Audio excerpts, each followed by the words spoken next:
রমজানের প্রস্তুতির জন্য 11টি প্রস্তুতির কথা আমি আপনাদেরকে শোনাতে চাই। 11টি টিপস দিতে চাই, যে টিপসগুলো আমাদেরকে সহায়তা করবে রমজান মাসকে সুন্দরভাবে কাটানোর জন্য। যেই উদ্দেশ্যে আল্লাহ তাআলা রমজান দিয়েছেন, যে উদ্দেশ্যে আল্লাহ তাআলা সিয়াম দিয়েছেন, তাকওয়ার পথে আমরা অগ্রসর হওয়ার জন্য এই 11টি পরামর্শ ইনশাআল্লাহ আমাদের কাজে আসবে। তার ভিতরে প্রথম হলো তওবা এবং ইস্তেগফার করা। কি করা ভাই? তওবা এবং ইস্তেগফার করা। কেউ যদি আল্লাহর কাঠগড়ার আসামি থাকেন, আগে থেকে তার নামে মামলা হয়ে থাকে, আগে থেকে তিনি দাগী আসামি হয়ে থাকেন, তাহলে নতুন করে আল্লাহর পক্ষ থেকে কোনো নেক আমলের তৌফিক তার জন্য পাওয়া একটু কঠিন। এই জন্য আগের যে অপরাধগুলো আছে, রমজান আসছে সেই জন্য আল্লাহর কাছে সেগুলোর জন্য তওবা ইস্তেগফার করে নতুন করে জীবন গড়ার জন্য সংকল্প করতে হবে। নতুন করে রমজান আসছে, আমাকে নতুনভাবে ঘুরে দাঁড়াতে হবে, সেজন্য পিছনের সমস্ত খাতা মুছে ফেলতে হবে, পিছনের সমস্ত গুনাহ খাতার জন্য আল্লাহর কাছে মাফ চাইতে হবে, নতুন জীবন গড়তে হবে, জীবনে মোড় ঘোরাতে হবে, তওবা এবং ইস্তেগফার করতে হবে। করবো তো ইনশাআল্লাহ?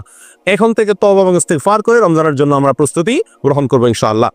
এটা হলো রমজানের প্রথম প্রস্তুতি, তওবা ইস্তেগফার, ফিরে আসা, অন্যায় কাছ থেকে এখন থেকে ফিরে আসতে শুরু করা এবং আল্লাহর কাছে মাফ চাওয়া।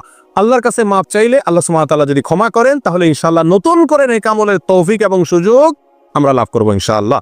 দ্বিতীয় যে কাজটি করতে হবে সেটা হলো কোরআন এবং সুন্নায় রমজান মাসের যে সমস্ত ফজিলত, মর্যাদা, করণীয়র কথা বলা হয়েছে, যে সমস্ত উপকারিতার কথা বলা হয়েছে, সেগুলো এখন থেকে বেশি বেশি আলোচনা করতে হবে, পড়তে হবে, জানতে হবে এবং কল্পনা করতে হবে।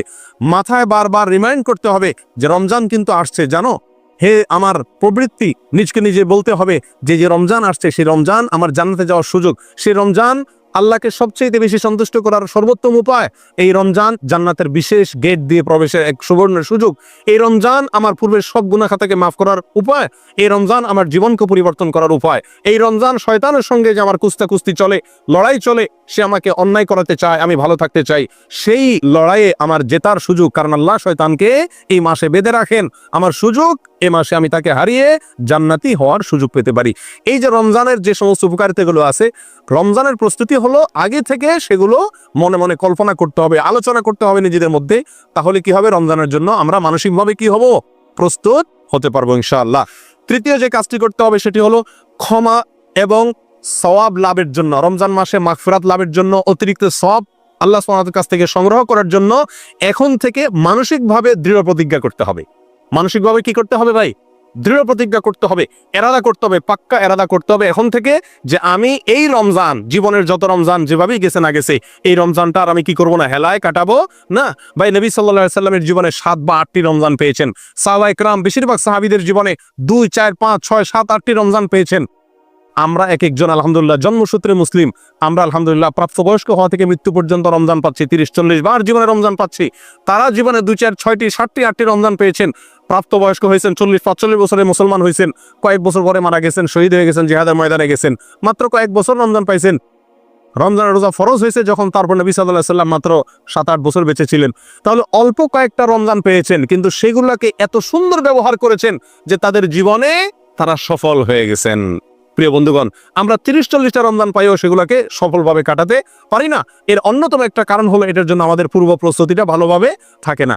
অতএব প্রিয় বন্ধুগণ, রমজানের তৃতীয় প্রস্তুতি হলো আল্লাহর পক্ষ থেকে এই মাসের খায়ের, বরকত, ক্ষমা, মাগফিরাত এগুলো পাওয়ার জন্য মানসিকভাবে দৃঢ়ভাবে কি করতে হবে? পাক্কা ইচ্ছা এবং প্রতিজ্ঞা করতে হবে যে না, এই রমজানে আমার টাকা আসুক আর না আসুক, ব্যবসা হোক আর না হোক, অন্য কোনো দিক থেকে লাভ বা ক্ষতি যাই হোক না কেন, আমি প্রতিজ্ঞা করলাম এই রমজানটা আমি ব্যতিক্রম রমজান কাটাবো, এই রমজানে আমি আমার মালিককে খুশি করে ছাড়বো, এই রমজানে আমি আমার জাহান্নামের খাতায় নাম যদি লেখা হয়ে থাকে আল্লাহ না করুক কাটায় ছাড়বো, এই রমজানে আমি জান্নাতীদের খাতায় নাম লেখাই ছাড়বো ইনশাআল্লাহ। এই জন্য প্রতিজ্ঞা করতে হবে।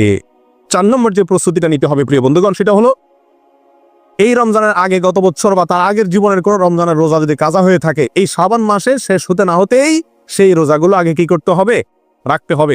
একটি রমজান আসার আগেই পূর্বের রমজানের রোজা কি করতে হয়? কাজা করে শেষ করতে হয়। যদি থেকে থাকে সেগুলো পূরণ করতে হবে। মা বোনদের থাকার সম্ভাবনা থাকে তাদের শেষ করার জন্য উৎসাহ দিতে হবে। নিজেদের থাকলে কোনো অসুস্থতার কারণে বা কোনো কারণে যদি রমজানের রোজা বাদ যেয়ে থাকে, তাহলে এই রমজানের আগে সেগুলো শেষ করতে হবে। এটা হলো 4 নম্বর প্রস্তুতি। নাম্বার 5, আল্লাহ সুবহানাহু ওয়া তাআলা সাধারণ যে ক্ষমা ঘোষণা করেন রমজান মাসে, ওয়ালিল্লাহি উতাকাউ মিনান নার, আল্লাহ সুবহানাহু ওয়া তাআলা রমজান মাসে বহু লোককে ক্ষমা করে দেন। বহু লোককে আল্লাহ তাআলা কি করেন? ক্ষমা করে দেন, মুক্ত করে দেন জাহান্নাম থেকে। এই যে আল্লাহ সাধারণ ক্ষমা, এটা পাওয়ার জন্য কোন হাদিসে কয়েকটি শর্ত আছে, তার ভিতরে একটি হলো শিরক থেকে মুক্ত হওয়া। কি থেকে মুক্ত হওয়া? শিরক থেকে মুক্ত হওয়া। আরেকটা হলো হিংসা থেকে মুক্ত হওয়া। রমজান আসছে, আল্লাহ তাআলা অটোমেটিক স্বয়ংক্রিয়ভাবে সাধারণ ক্ষমা, গণহারে ক্ষমা করে দিবেন বহু মানুষকে। আমার নামটাও সেখানে যেন ঢুকে যায় বিনা কষ্টে। তার জন্য আমাকে দুটি কাজ বিশেষভাবে করার চেষ্টা করতে হবে। এক, অন্তর থেকে হিংসাকে মুছে ফেলতে হবে। দুই, শিরক থেকে নিজেকে পরিচ্ছন্ন এবং পবিত্র করতে হবে। এই দুটো কাজ যদি আপনি করতে পারেন, তাহলে রমজান মাসে সাধারণ ক্ষমা পাওয়ার জন্য আপনি ইনশাআল্লাহ উপযুক্ত হয়ে যাবেন। তাহলে এখন থেকে রমজানের যে 5 নম্বর প্রস্তুতি, সেটা হলো সাধারণ ক্ষমা লাভের জন্য হিংসা এবং শিরক থেকে নিজেকে কি করতে হবে? পবিত্র এবং পরিচ্ছন্ন করে নিতে হবে। প্রিয় বন্ধুগণ, রমজানের 6 নম্বর প্রস্তুতি হলো রমজান এবং সিয়াম, রোজা সম্পর্কিত মাসালা মাসাইল যেগুলো আছে সেগুলো সব অর্জন করতে হবে। ফরজ এর এলেম শিক্ষা করা ফরজ, সুন্নতের এলেম শিক্ষা করা সুন্নত, ওয়াজিবের এলেম শিক্ষা করা ওয়াজিব। প্রিয় বন্ধুগণ, অতএব রমজান মাসে রোজা কিসে বা ভাঙে, কিসে দুর্বল হয়, কিসে সেটার মান কমে যায়, কিসে তার মান বাড়ে, কিভাবে করা উচিত, কিভাবে করা উচিত নেই সংক্রান্ত জ্ঞান অর্জন করতে হবে। ঠিক না ভাই? ঠিক। এটা আমাদেরকে রমজানের প্রস্তুতির অংশ হিসাবে করতে হবে। 6 নম্বর। 7 নম্বর যে প্রস্তুতিটা নিতে হবে সেটা হলো পিছনের যে সমস্ত রমজান আমাদের কেটে গেছে, গত বছর তা আগের বছর বিভিন্ন রমজান চলে গেছে না, সেই রমজানগুলোতে আমরা আমল করতে পারি নাই অনেকে। ঠিক না ভাই? ঠিক। রমজানের পরে আফসোস করি। আফসোস করে লাভ নাই। আগে থেকে ভালো করে প্রস্তুতি না নিলে আপনার সময় চলে যাবে ঠিকই, আবার প্রত্যেক রমজানের পরে কি করবেন? আক্ষেপ করবেন, হায় আফসোস করবেন। কোনো লাভ নাই, এটা অযথা আফসোস করা। প্রিয় বন্ধুগণ, বিগত রমজানগুলোতে আমি কেন নেকামল করতে পারি নাই, কেন আমার তারাবিটা পড়া হয় নাই, কেন আমার কোরআন কারীম ভালো করে পড়া হয় না একবার, কেন আমার অর্থ সহকারে কোরআন বোঝা হয় নাই, কেন আমার কোরআনের হালাকে বসা হয় নাই, কেন আমার প্রচুর পরিমাণ দান করা হয় নাই, কেন আমার অমুক কাজটা করা হয় নাই, কেন মিসকিনদেরকে ইফতার করে দিতে পারি নাই, কেন রোজাদারকে ইফতার করে দিতে পারি নাই, কেন দান দক্ষিণা করতে পারি নাই, কেন ওই আমলটা করতে পারি নাই, কেন তো সে আমলটা করতে পারি নাই, কেন ইতিকাফ করতে পারি নাই, কি সমস্যা ছিল সেগুলো এবার রমজানের আগে চিহ্নিত করতে হবে যে গত বছর আমি কেন করতে পারি নাই। বন্ধুর কারণে, রুমমেটের কারণে, টাকার লোভের কারণে, কি সমস্যার কারণে, সেটাকে চিহ্নিত করতে হবে। করে এই বছর রমজানের আগে আগে সেই কারণগুলো থেকে নিজেকে পরিচ্ছন্ন করে নিতে হবে। তাহলে ইনশাআল্লাহ এবার রমজানটা আপনি সুন্দরভাবে এবং ভালোভাবে কাটাতে পারবেন। আল্লাহ তাআলা আমাদেরকে তৌফিক দান করেন। প্রিয় বন্ধুগণ, 8 নম্বর প্রস্তুতি হলো রমজানের যে নেক আমলগুলো আছে এগুলো শাবান থেকেই তার প্রস্তুতিমূলক রিহার্সেল শুরু করে দিতে হবে, মহড়া শুরু করে দিতে হবে। গুরুত্বপূর্ণ কোনো কাজের আগে থেকে মানুষ কি দেয়? মহড়া দেয়। রমজান আসছে, এই জন্য রোজা রাখতে হবে। শাবান মাসে নবী সাল্লাল্লাহু আলাইহি ওয়াসাল্লাম রোজা শিখিয়েছেন। মহড়া এখন থেকে কোরআন তেলাওয়াতের অভ্যাস করা যাতে রমজান করতে সুবিধা হয়, এখন থেকে রমজানের আমলগুলোর কি দিতে হবে? মহড়া দিতে হবে। এটা হলো রমজানের 8 নম্বর প্রস্তুতি। 9 নম্বর যে প্রস্তুতির কথা বলবো সেটি হলো যাতে সুন্দরভাবে ব্যবহার করতে পারি, রমজান মাসের 24 ঘন্টার রুটিন করতে হবে। কি করতে হবে ভাই? রুটিন করতে হবে।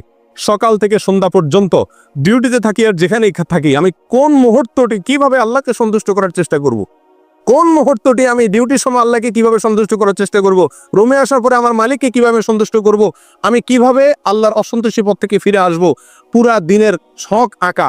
আমি প্রতিদিন 1 পারা কোরআন পড়বো, আমি প্রতিদিন 10 টাকা দান করব, আমি প্রতিদিন এতবার অমুক জিকিরটা করব, আমি অমুক দোয়াটি এতবার পড়বো, এতবার দুরূদ পড়বো, এতবার ইস্তেগফার পড়বো, এতবার আল্লাহর কাছে মাফ চাইবো, কোন টাইমে কোন জিনিসটা করব, এটা এখন থেকে কি করা? তালিকা করে নেওয়া। কথা বুঝে আসছে ভাই? আল্লাহ তাআলা আমাদের সকলকে তৌফিক দান করেন। প্রিয় বন্ধুগণ, রমজানের শেষ 10 নম্বর যে প্রস্তুতি, রমজানের 10 নম্বর প্রস্তুতি হলো শুধুমাত্র হেলাল কমিটির দিকে চেয়ে থাকি আমরা শাবানের শেষ তারিখে যে রমজানের চাঁদ উঠছে কিনা। সবাই আজকাল এখন তো হেলাল কমিটিও না, মোবাইলের দিকে তাকায়, টেলিভিশন আর রেডিওর খবরের দিকে তাকায় যে চাঁদ ওঠার কোনো খবর আসছে কিনা।